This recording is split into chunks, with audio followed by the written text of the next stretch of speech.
So when you have a low voltage fuse go bad on a furnace during the cooling season, your most likely culprit is going to be the wires on the Y terminal, because the contactor coil is fed off of the Y terminal.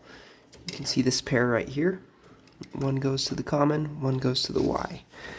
Now if we check for continuity, just put our meter into continuity mode. We should not have continuity from R to the ground, but we do. And that's probably because it's feeding through the thermostat on the Y. So what we're going to do to troubleshoot this is actually disconnect the wire that I suspect, which is this one. Now we'll see if we have continuity from R. Oh, and we don't. Check the heat call, the fan call. Nothing, nothing, nothing. And nothing on the Y. I bet when we touch here, though, we will. Yep. And also on the C, this C terminal is supposed to have continuity to the ground because it is the common side of the transformer there. So we definitely have a bad contactor coil or some damage in the wire going out to the air conditioner.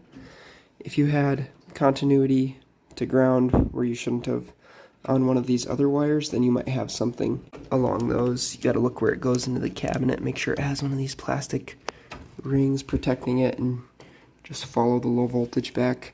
But we wouldn't want to just throw a new fuse in here because the fuse always burns for a reason. In this case, it was protecting the board from having too much power go through it and burn it up because of a shorted contactor coil. So let's go look out there. Pretty sure it's going to be a bad contactor. Okay, so I'm going to show you this quick. Our contactor coil, the coil that we're talking about, is housed right back in here. These side terminals are for the contactor's coil. And in this case, it's 24 volts. So let's see how many ohms this coil is. 14 ohms, which is correct. They're usually between like 10 and 20 or 22 ohms. I'm going to go ahead and unplug the wires from the contactor coil. Got the power currently off to it. And we'll see. I'm guessing this is going to be around 1.5 because that's what we were seeing in the basement. Yeah, 1.1 ohms. So that means this contactor coil is bad.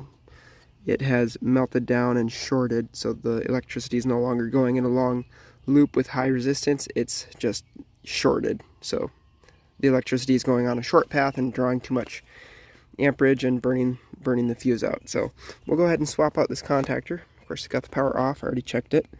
But we're just going to disconnect the wires that are on this contactor and reconnect them onto this one. You'll see this one's a little bit different. This is called a double pole, so it has two sets of switches, so a little bit higher quality contactor, slightly more expensive than a single pole one. This thing isn't actually running anything off of having one leg run straight through. It's just a cheaper style of contactor. So we'll get this swapped out quick, and then the system should work again. Alright, I turned the power back onto the furnace. You can see the contactor snapped in. We did not burn the fuse. We're going to be good to go on this one.